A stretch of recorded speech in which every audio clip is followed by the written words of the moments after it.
Hello and welcome to FPL Mate, your best mate for fantasy Premier League content for the 2022-23 season. My name is Dan and we've got time to squeeze in one more Game Week 34 video before the deadline, and it is going to be the 100 Experts video where we're going to be having a look at what 100 FPL Experts are doing with regards to their transfers, captains and chips as well in this video. So if you do enjoy this one, please do drop a like, do subscribe if you're new around here. Without further ado, let's meet the experts. So here they are in all of their glory, 100 beautiful people who have kindly helped us all out by dedicating their data to us and this video. They're going to be showing us all what they're doing, and we're going to put some pieces together and see what the trends are in this video, see what the popular moves among top FPL managers are, and hopefully that's going to help us make our own moves. In general, guys, 23% are making one transfer, 28% of our experts are making two transfers, 24% are making three transfers, and 9% are making 4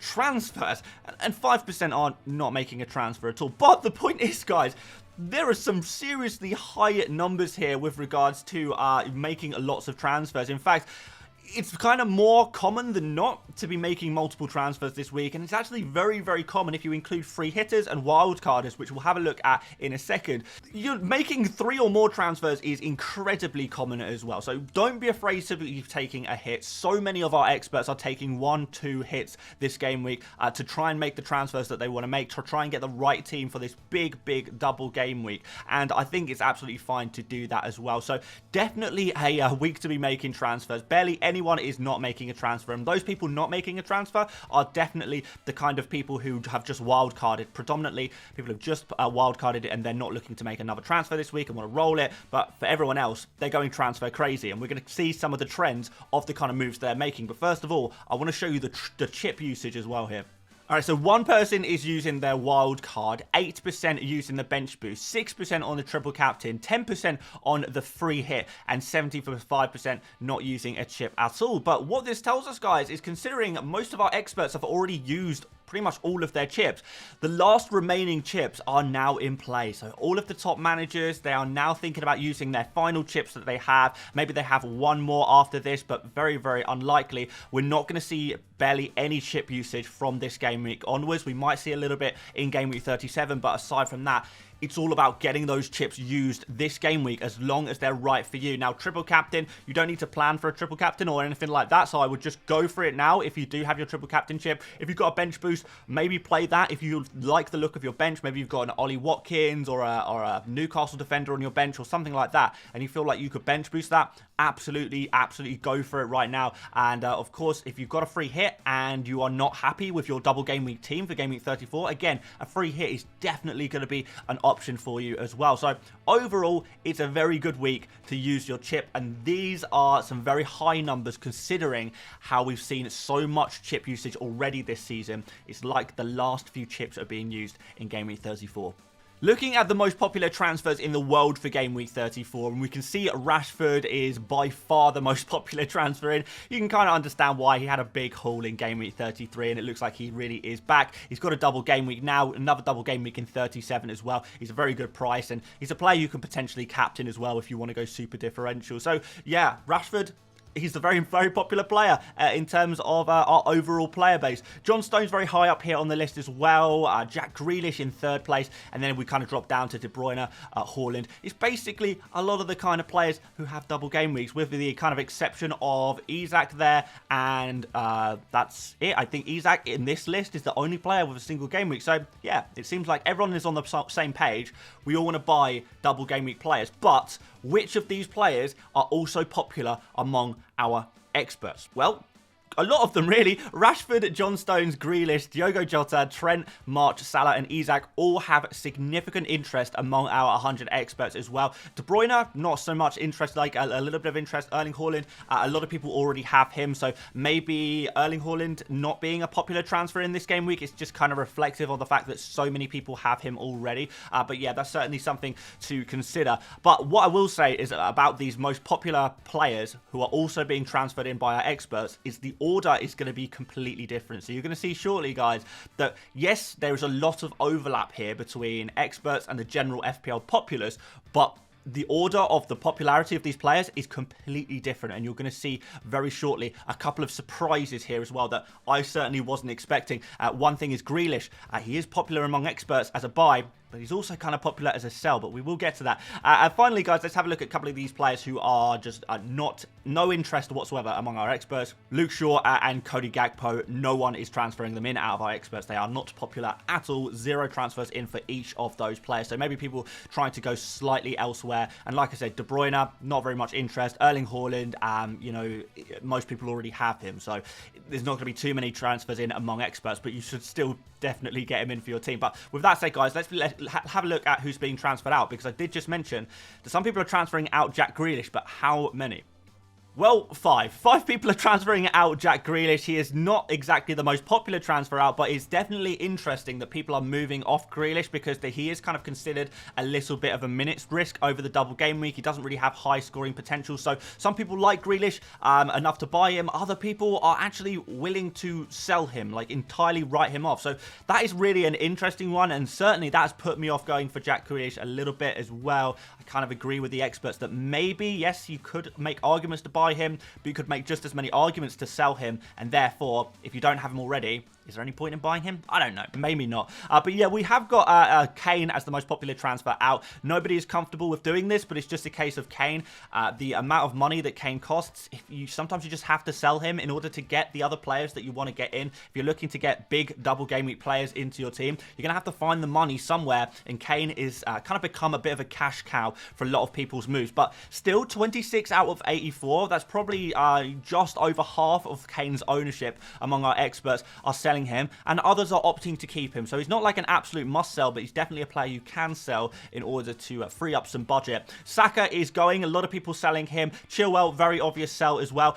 Ollie Watkins, I thought was interesting. I didn't imagine that many people would be selling Ollie Watkins. I thought they would be keeping him for future game weeks and maybe benching him this week. But actually, Ollie Watkins is a reasonably popular transfer out, as is Martinelli. Kepa is there as well, and a few other players to name a few more as well. So yeah, there's a few players that are being heavily transferred out. There's a lot of players, different players that are being transferred out at the moment. A lot of that is to do with either bad fixtures coming up, lack of double game weeks, maybe the odd injury, like with Ake, for example. But in general, we are looking to sell players who don't have a double game week now, with maybe the exception of a couple of players here. So Fernandes has a double game week, but again, he's kind of a cash cow in many ways, the same as Kane. You can free up a lot of budget by selling Fernandes, and also Grealish, who we've already spoken about. But with that said, guys, who is being transferred in by our experts? Well, this is where the order from our most popular in the world transfers is completely different. So we've got Trent Alexander-Arnold as by far the #1 transfer target of the game week. And it really is all about those Liverpool players. You can see the top 3 players in this list are Liverpool players. So our experts are looking to get involved in the Reds. Trent Alexander-Arnold is the most popular pick and perhaps one of the most important players to own at this game week. So he should be your #1 target according to our FPL experts, followed by Salah there as well.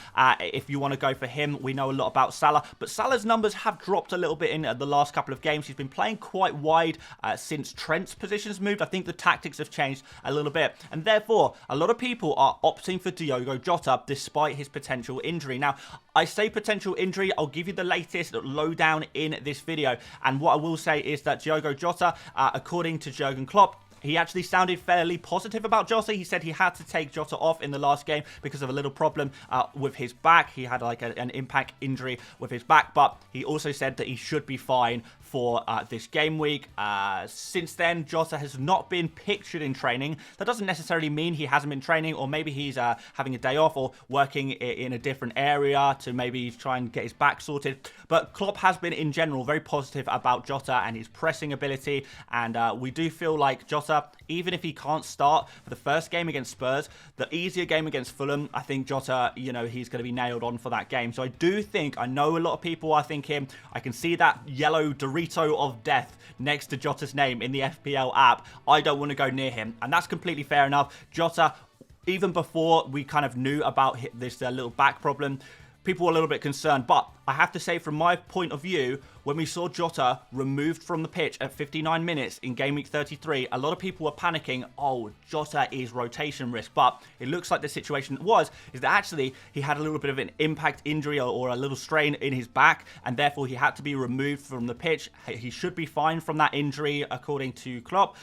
So actually, he wasn't rotated. He wasn't taken off the pitch because he's not important to the team. It was just because of a minor injury, and they didn't want to risk him any further. So therefore, actually, he got removed at 59 minutes. Maybe in the future, it was planned to stay on the pitch for 80 minutes or 85 minutes. So maybe that's what we're going to see in future game weeks. So yeah, there's different ways of looking at this one. It is definitely a risky pick to go for ahead of Salah. It's a more differential pick to go for ahead of Salah. I don't think it's a bad risk to take, but if you are not someone who likes to take a risk, then do not go for Jota. Do not try and cover Salah with Jota. Just go for Salah instead. Or, hey, maybe both. If you can do both, why not?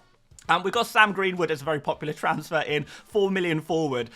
Basically means that you can downgrade Harry Kane or whatever, take all of the money out of one of your forwards and reinvest it in a Trent or a Salah, because both Trent and Salah as purchases, they're the most expensive players in each of their own positions. So you are going to have to free up money from somewhere in order to upgrade one of your players to a Trent or a Salah, which is why someone like Greenwood, downgrading to him is so popular. People bringing in Rashford who didn't have him already. And this is a really interesting one. Ederson, 15 transfers in. Did you see that one coming? Maybe not. A lot of people have been really, really harsh on Ederson. Certainly in the comment section, I've seen a lot of people criticizing the Ederson pick, but our experts seem to be rallying behind him as the favourite Man City defender to go for. Grealish with a few transfers in here as well. Isak with a few transfers as well. John Stones as well, if you fancy going that way for a Man City defender. And of course, who can forget Solly March? 4 transfers in out of the 84. And one person even switched McAllister for Solly March as well. So if you've got a free transfer going, you have McAllister and you want to get Solly March, hey, maybe that is a sideways move that isn't so sideways after all. So with that said, guys, let's suggest some transfers based on the data we've seen today. So first of all, let's talk about downgrading Kane, because that's probably going to be a move that you need to make in order to upgrade elsewhere. So Kane to Diogo Jota is a little downgrade. You know, you're not freeing up that much money, but you might be freeing up enough. You get a decent striker who, at the very least, is going to be starting against Fulham. And Diogo Jota has been the primary goal threat in this Liverpool team, kind of alongside Cody Gakpo, to be fair, more so than Salah in the last couple of games, and that is due to the slight change in shape from Liverpool's team. Kane all the way down to Greenwood could also be a move to free up loads and loads of money, and you can use that money, guys, to make a second transfer to upgrade someone like Chilwell to Trent Alexander-Arnold. If you've got Ake, you know he's going to be injured, and you want to upgrade him to Trent Alexander-Arnold, that is absolutely fine as well. Basically, take a defender that you don't like and upgrade them to Trent using the money you freed up with other moves. If you've still got enough money left over, maybe you could do Saka to Salah. That's a very popular transfer move this week, but of course it does require that you free up budget. Martinelli to Salah is very popular as well. But we have also seen a couple of Bruno Fernandes to Salah moves. We've seen a couple of Maddison to Salah moves as well this week. So yeah, whatever midfielder you have that you're happy to sacrifice for Salah, that is a really good move as well for you. And finally, I'm going to throw this one out there. I know people are probably not going to be too impressed, but Kepa to Ederson or Raya to Ederson, either one works. If you want to get a Man City defender in there and you feel like Ederson is your safest bet, which would be understandable, then that is the kind of move you could think about making. And maybe one more I probably should mention, get Rashford in as well. He's a popular transfer in. Sell Saka for Rashford, Martinelli to Rashford, whoever it takes. Yeah, Rashford is also going to be a really, really important player for the game week. And with that said, guys, let's move on to captaincy. Right, guys, well, it is an absolute landslide. 87% on Erling Haaland. No even close competitors for him in terms of the captaincy. I think most people are on the same page that Erling Haaland is, like, definitely the best captain option. And the only reason you wouldn't captain Haaland is if you did want to go a little bit differential, if you're really chasing rank, if you want to just do a Hail Mary towards the end of the season, then absolutely fine. Maybe you could go for someone else. And that someone else is Salah with 10%. So a few people going for him as well. Tottenham at home, Fulham at home. 2 home fixtures against 2 slightly weaker defences. You feel like you would probably get a decent tune out of a Liverpool attacker across these 2 fixtures. There are a couple of 1%ers. I thought I'd throw them on screen this week as a little treat for you guys. Rashford 1%, Trent Alexander-Arnold 1%, and Kaoru Mitoma 1% as well. Don't know where that one's come from, but yeah, we're at a stage of the season where people do start making the odd wild moves. If you kind of catalog the data from 100 people, we're always going to get one or two crazy guys in there just trying to do something to change their season or whatever. They have a hunch or have a gut feeling, you know, they haven't got anything to lose or they have got a lot to gain. So yeah, we're always going to see a few interesting ones at the end of the season. And yeah, let's put it gently, that one is an interesting one. But we will watch your progress carefully, old Mittimer, captainer, and we'll see how he gets on and see if he's beaten us all with this captain shout. Let's see, I guess. That's the end of today's video, and that's the last video of the game week as long as you exclude the stream from tomorrow morning. We will be doing a stream tomorrow morning, so stay tuned for that. But we did manage to get loads of Game Week 34 content out there, so if you haven't seen some of my videos already for this week, please do go check them out. With my team selection this morning, we've also got a buy, sell, keep, avoid tier list and a perfect team video as well that you might enjoy. But aside from that, guys, thank you so much for watching once again, and I will see you later, mates. Bye-bye.